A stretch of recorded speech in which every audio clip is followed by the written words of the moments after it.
What's going on, everybody? It's been a while, been very busy. Uh, let's just get right into it.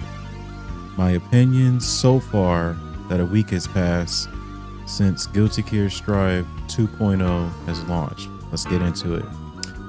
First and foremost, I just want to say, obviously, there's a lot of people on team hate Happy Chaos. I mean, that's fine if you hate the character. That's cool. It is what it is. You got your wish. He got nerfed to the ground. He's pretty much looks like he's just like bare bones zoner. Like he can do some gunshot stuff from far away, but you know, for the most part, he doesn't have any of the super oppressive 4 to 5 way mix that he used to have, which is, you know, whatever. Now he's just looks not very interesting now. Basically just either you're steady aiming someone to death, assuming their character can't deal with it, or, you know, you're trying to play footsies and, you know, try to get a straight hit, get the corner wall break, you know, the usual stuff. But moving on to the main important thing that I wanted to talk about in this video is not Happy Chaos, surprisingly. I used to main him, but, you know, I stopped maining him a while ago. It's actually Asuka. So let's start with the bad, actually. Let's get the bad out the way and then go with the good. So the bad news is they made it so that way because of how, according to Arxis, they said players of a certain skill level, they were very good at managing their resources, which allowed them to keep up their pressure extended past a certain point where players were just helpless and they just could only block.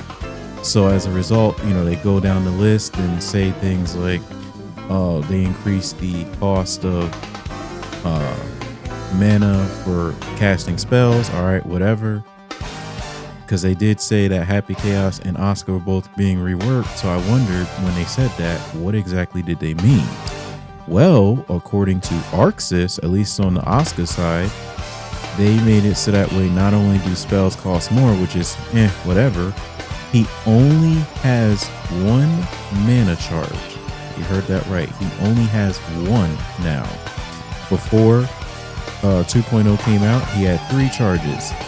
S charge, talking about pre 2.0, was the one where you sacrifice your health, but you would get mana back relatively quickly, and you could do that during cube sequences and so on and so forth and keep the stuff going.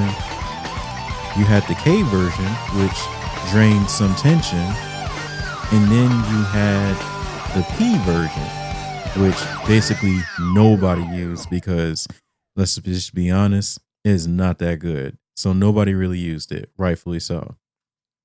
So now they got rid of the S version of the previous Asuka build and the K version, and they forced it so that way you have to use 2-2-S now to charge mana. Okay, so you're thinking, well, what did they do? What are you talking about? They kept the P version and they swapped the button that you press to charge your mana. So now we are stuck with the super slow mana charge, the one that's not good and no one used.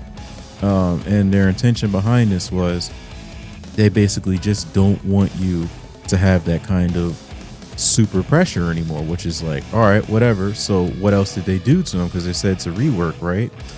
All right, let's start from the top. From what I can remember, I'll probably put this in as I'm talking about it, but they made it so that way he can now on demand cast the different staffs that he has, and those replace the P input for his old mana charge and the K input. So that's what they did with that. So for example, in test case 1, you have the speed staff, which by the way, they did nerf. So it still has the same exact speed, but what they did was they took away guard crush. Completely and totally understandable. I really don't care, to be brutally honest. That doesn't bother me like literally at all. So they did that.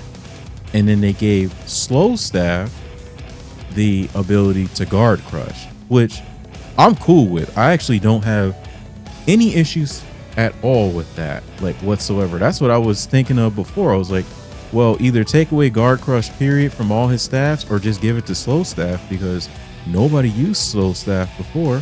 So why don't they just give it to that? And looks like they did it. So I was like, all right, cool, great, whatever. So the other thing they did was, because they wanted to make him kind of have to end his turn eventually, not only did they change his mana charge, but now anything that basically assists his mana card wise, they reduced it down to only 1 per test case. You heard that right. So for example, in the first test case, he gets the reduced mana card, right? That does what the name implies. It reduces the mana cost. So he still has it, but he's limited to 1 per deck. So like, you know how like you have the number next to his mana and all that. I think the default number is 30 if I'm not mistaken. 30 cards in the deck. You only have 1. So obviously if you pop harmonics, you can obviously find another if you're quick enough or lucky enough, which is whatever. But yeah, same would go with test case 2 with instant mana recovery, and then test case 3, the best of the best, which is continuous mana. Same thing, 1 there. So they did that across the board. They really hurt his mana gain by doing simply that. And then they decided that they wanted to actually change something about how he is when it comes to dealing with the mana, and that is they made it so that way you can now, I'm gonna call it this because I haven't heard anyone say this, so if you're hearing this anywhere else, this is where it came from. I'm calling it right now. You can now overdraft your mana. So let's say you go to cast Arpeggio. Everyone should know what that is by now. If you go to cast Arpeggio, normally on the older Asuka, if you didn't have enough mana, you cannot cast that move at all. You have to get enough mana, back off somehow, some way, get a hard knockdown, charge up a bit, even if you have to do the K version on the old Asuka to get it, and then you could do it. In this new one, because they nerfed his mana gain so hard, they made it so that way now you can overdraft. So basically, as long as you have 1 out of the 100 points of mana, you can now cast anything in your hand. But doing this puts you in the burnout mode. So that is one other change they made.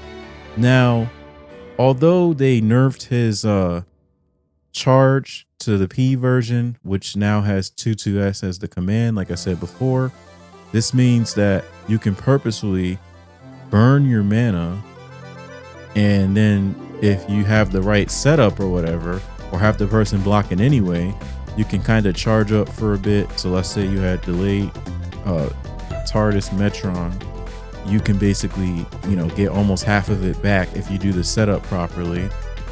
And instead of having to have your opponent hit you, because think about it, before you had to get hit to be in the mana break. Basically, you don't have any mana left and it starts automatically recharging for about 10 seconds or something like that before it comes back. You can do it to yourself, and if you're neutral and defense is on point, you can survive it long enough and then you start over. That's pretty much how they, I guess that's their solution to Asuka's, what some people deemed infinite pressure, although we already know not everybody was doing that. Yeah, people had some nice clean strings and stuff with the cubes. I'm not gonna lie, people were really good with it, but let's be brutally honest, there was nobody playing this game that was doing what Gobo was doing. I will repeat that again. Nobody, no matter how good or bad of an Asuka you are, was doing that. He was the only one that could do that at any given point. There were people that would try to do it and they weren't as good with it. That guy, I don't know, he even found like a new setup in 2.0. I'm like, yo, this is crazy. So it's like, no matter what you do, as long as you keep certain things in there, people such as Gobo, even though it's just him, they're always going to find like these crazy setups. So it's like, all right, well, they did all these changes, but getting back to what we were saying, yeah, so you can mana break yourself by overdrafting any spell you want. Obviously, Arpeggio would be the play for obvious reasons. 2 volley of 5 cube waves, pretty good. You can go for a mix up, or you can just start charging up. You know, you have some options going on there. And then that combined with the staffs now being inputs instead of them being cards, that means that you are rarely going to get bricked hands. It seems, based on this week that I played, the times where you seem to be able to easily get a bricked hand is when you're in test case 3. And that's because test case 3 has so many different kinds of cards that actually it is pretty easy to have a bricked hand, and that's usually from his teleport cards. If you get like 3 or more of those and no, like, let's say blue cube or something like that, yeah, you could theoretically have a bricked hand. So I think that was about it for now in terms of the bad. So let's get into the good stuff. They pretty much made it so that way he has a brand new move as well. So normally in the old version, if Asuka had a card in his hand and he didn't like it, the player didn't like the cards that they had, you would have to discard it, especially if you knew the card was just straight trash. You would have to discard it and then reload. So that's 2 separate inputs. Well, in 2.0, they said, we understand how serious it is to be able to manage your resources. But they made it so that way now, instead of it being 2 inputs, meaning discard, do the same input same way, and then you would be able to reload. You can now do it where it's 1 input and it gets rid of the card, but it reloads it at the same time. That is actually a pretty damn good change, if I say so myself. Some people might have overlooked it, but honestly, it is really, really, really good. And I welcome that change because, boy, let me tell you, test case 3, getting a bricked hand on that sucks. It really does. That can cost you a round, let alone a game, getting a bricked hand for that. So that's one of the positive things I wanted to go over first. The second was not only that, so let's say you didn't reload your card or discard it, you just used it, but you didn't reload or discard. So now you have a slot empty. What they did to kind of sort of compensate for the fact that his mana recovery is not very good anymore, in a lot of circumstances, they made it so that way he has what some people are deeming mana blast. It's like, if you don't have a card in that slot, you do the input, the quarter circle forward input, and he does like a mana blast. It doesn't take up any energy or anything. You're -6 on block, but on hits, so like let's say you do close slash 2H, something like that, you could do mana blast and send them flying back to like kind of stall out time. So you can kind of sort of think, even though it's not the same thing, like how Zato has a stall time to get Eddie back, he has that meter. You can think of it almost like that, almost like how he does like invite hell or something like that. He'll keep doing that. He'll do it to you meaty, maybe jump around, do JD, something like that. Like it's almost like that, like how it's just like a tool to kind of stall people out. Another good thing about it is you can space trap people. And I've noticed, because there was sometimes I did it on accident when I was playing within the week since Strive 2.0 came out. There's some people, they get in the corner and they start pressing buttons. Well, before, pretty much if Asuka did one of his Gatling chains, what would end up happening is you would end it with usually a charge, your turn's over. So now with this Mana Blast, you could pretend like you're doing the same thing, and someone might try to push you, like rush up on you. If you do that Mana Blast and they're not paying attention, they get hit and they get sent back to the corner or just pushed back closer to the corner. So, you know, that stuff can kind of come in handy. Now, unfortunately, you can't like chant or anything into, let's say, a card draw / discard, you know, chanting a spell. you can't go into mana recovery. So that's something you do have to be careful of. But for the most part, I think it's a pretty welcome change, honestly, if I say so myself. Okay, so next up, and positive things, on-demand staffs. At first, I really didn't care about it. I was like, all right, whatever. I was just really focused on, the mana charges being gone, because I was like, man, this is terrible. Why would you do that? They could have just, maybe increased the amount of health he has to use to charge back his mana with the health version of it, even though it's gone now. And then with the K version, same thing. You have to use more tension to get more back. But as I started playing, I was like, you know what? Maybe this isn't such a bad change, because, with the staffs, that means you can kind of get things set up. And like I was saying before, with the burnout, the self burnout of the mana, you could basically sit there and do like maybe a slow cube setup after knockdown and start chucking cubes or whatever, and have them blocking or whatever, and then go for like a meaty setup or whatever and stall enough time, or maybe even get a wall break. So there's like a lot of possibilities with that. I actually think that was pretty cool. Not to mention, like I said before, you not having to have so many bricked hands due to stabs and all that stuff. It's actually pretty nice. Comes in handy. So I do welcome the staff changes.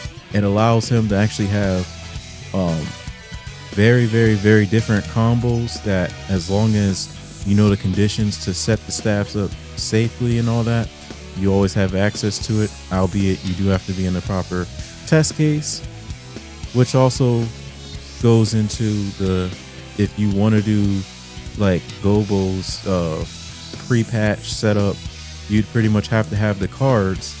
Then you have to switch back to test case 1, because obviously you can't bring the staff over from said test case. You would have to be in that test case unless the staff was already summoned as you're popping full order or whatever. So that's something to keep in mind. So the possibilities just seem endless with this new staff change. So that's pretty cool. What else would I say would be a good thing? Oh, the universal changes. Asuka actually benefits huge off of these universal changes. So for example, if your character has an invincible overdrive, you can no longer RC out on hit, on block, whiff. Doesn't matter how you look at it, you cannot RC out of it. It is impossible. They took it out.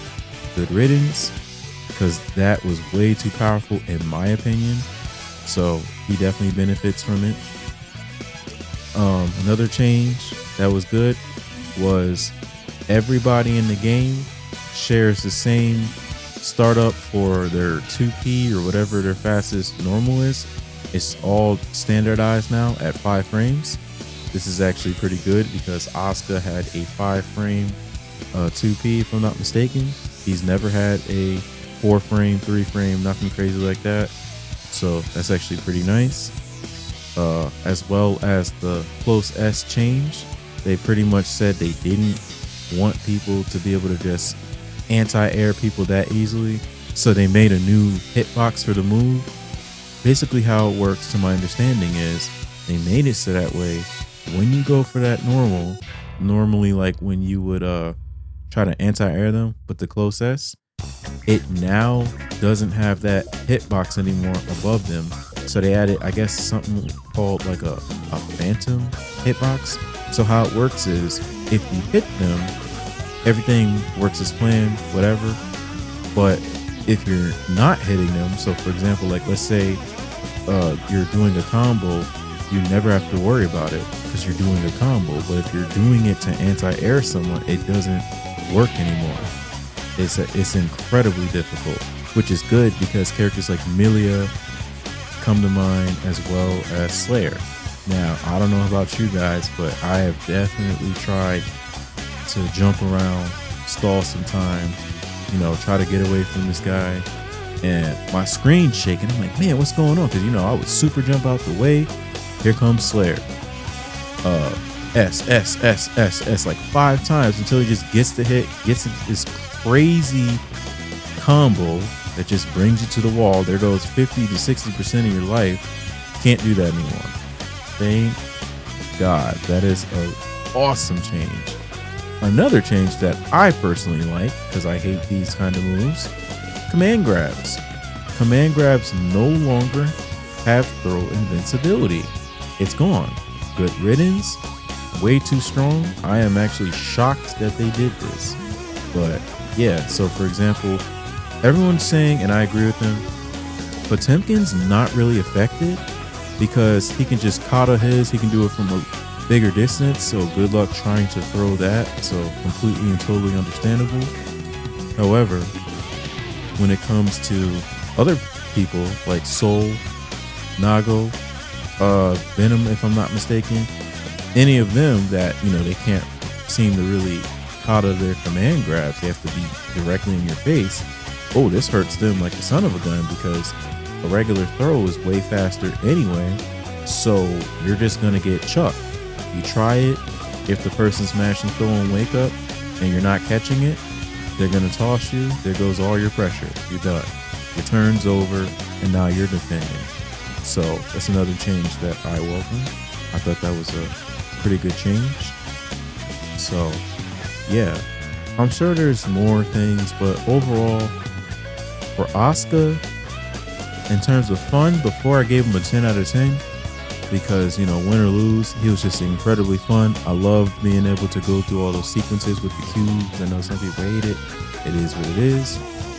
He went from a 10 out of 10 to a 7 out of 10. For me, all this is my opinion. If you disagree, I get it. Everyone's allowed to have their own opinion. Like I said, I get it. But I give him a 7 out of 10 because I don't know about y'all, but I did not pay $60 to, tell for the game to tell me I have to chill out. Like, you're going in too hard on them, man. Just cut them a break. Like, no. So I personally don't really like the flow of him now. I think the possibilities and things he can do now is definitely cool with the staffs changes and all that. I don't really have a problem with that, but I don't like how they want you to force yourself to break your own mana, and then you have to just 2D someone to death, see if they're going to autopilot IAD because they see you don't have mana to cast cubes across the screen, and you just 6P them or jump and air grab them or whatever, so on and so forth. Yeah, I don't really like the flow of this Asuka at all. I really hope that, depending on how everything goes with tournament results, I'm sure they look at online data and all that. Hopefully they, I don't know, just even a smidge, just a little bit, make his mana recovery just a little faster. I'm not even saying by a lot, just a tiny bit, because the one thing that people aren't really talking about is they didn't really do anything when it comes to him breaking his mana. Because think about it, now your pressure strings are going to be a lot shorter unless you have continuous mana or something like that. So what happens is when you burn out, you still take the same multiplier damage as he did before. They didn't adjust that or anything at all.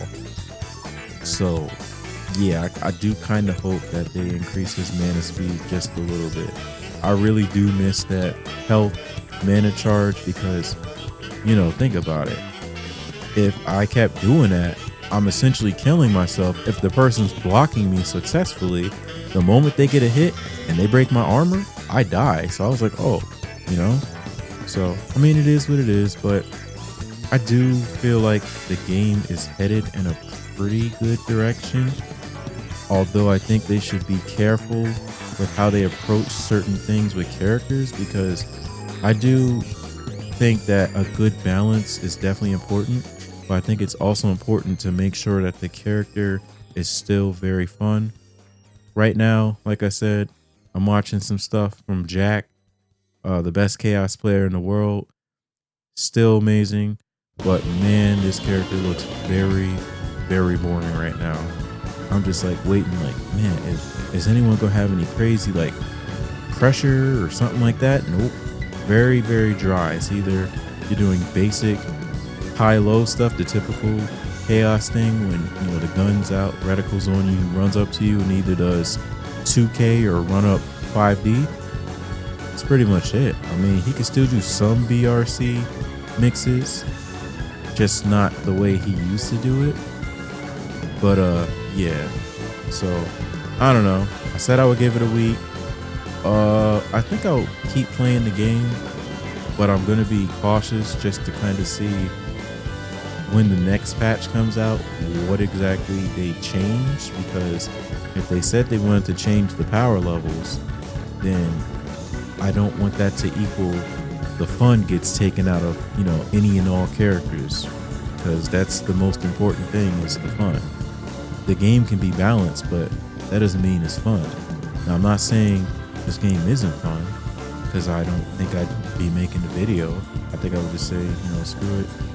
I had my fun with the other version. Let me just move on and not say anything. But I think I'll still be around. I'll just try to change my mindset with the character and try my best to adapt based on all the changes. And yeah, we'll pretty much go there. But yeah, let me know what you think in the comments. Do you agree with me? Do you disagree with me? Who do you main if you don't play Asuka? What are your overall thoughts about 2.0? Do you think the reworks were actually good? Do you think they're interesting? Do you think they're fair? How about the overall system mechanic changes? How did you feel about those? Just let me know what you think in the comment section below. With that being said, take care, guys. Have a good one.